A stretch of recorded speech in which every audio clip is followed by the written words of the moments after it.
Maayong buntag sa tanan, maguto ko pamahaw na ako. So karon since nag low calorie counting man ko, dili pud keto, basta di pud low carb, low calorie lang. So 2 eggs for today, and then dried squid as usual, o 1/2 cup rice maura kung pamahaw karon.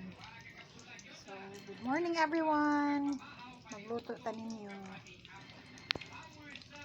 So magluto na po tag pusit, 4 ka pieces nga buwad na pusit or dried squid. So akong gusto gid ani nga luto is crispy. Akong bana kay di ganahan crispy. Ako ganahan kung kagumkom na murag may pagod-pagod gamay. So wala pa na siya, i-crispy pa na nako. So na ko'y duha ka eggs. So mo na to ang pamahaw karon.